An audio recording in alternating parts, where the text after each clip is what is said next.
নমস্কার বন্ধুরা, এসে গিয়েছি স্যাটারডে স্পেশাল কুকিং মেনু নিয়ে। এগুলো দেখে কি তোমরা বুঝতে পারছো কিসের খোসা? হ্যাঁ, ঠিকই ধরেছো, এগুলো লাউয়ের খোসা। আজ আমি তোমাদের সাথে শেয়ার করব একটি সাবেকি রান্না, লাউয়ের খোসা বাটা। প্রথমে লাউয়ের খোসাগুলোকে ধুয়ে নিয়ে আমি একটা কড়াইয়ের মধ্যে জল দিয়ে সিদ্ধ বসাবো।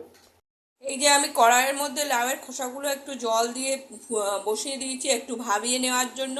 আর এর মধ্যে দিয়ে দেবো 1 চিমটে লবণ। এই যে আমি দিয়ে দিলাম 1 চিমটে লবণ। 1 চিমটে লবণ দিয়ে একটু নেড়ে ছিঁড়ে এটাকে আমি একটু ফুটতে দেব। লাউয়ের খোসাগুলোকে একটু ভাপিয়ে নেব। তারপর এই যে লাউয়ের খোসাগুলো আমি একটু ভাপিয়ে একটা ফুটো ফুটো বাটির মধ্যে ঢেলে দিয়েছি। এবার এবার নিয়ে নিয়েছি একটা মিক্সির জার। এই মিক্সির জারের মধ্যে আমি একে একে দেব কিছুটা নারকেলের টুকরো, দিলাম আধখানা পেঁয়াজ, আর দিয়ে দিচ্ছি আদা কাঁচা লঙ্কা বাটা। এই পেস্টটা সাধারণত আমার কাছে কড়াই থাকে, তাই আমি দিয়ে দিই। আর এর মধ্যে দিয়ে দিলাম ভাবিয়ে নেওয়া লাউয়ের খোসাগুলো। এবার এটাকে আমি মিক্সড করে বাটবো। এই যে লাউয়ের খোসা আমি পেস্ট করে ফেলেছি।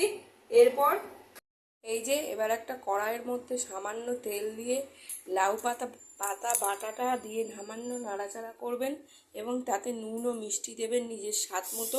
দিলেই রেডি আমাদের সাবেকি স্টাইলের লাউ পাতা বাটা রান্না। আপনাদের কেমন লাগলো অবশ্যই জানাবেন। বাড়িতে রেসিপিটি করে দেখবেন।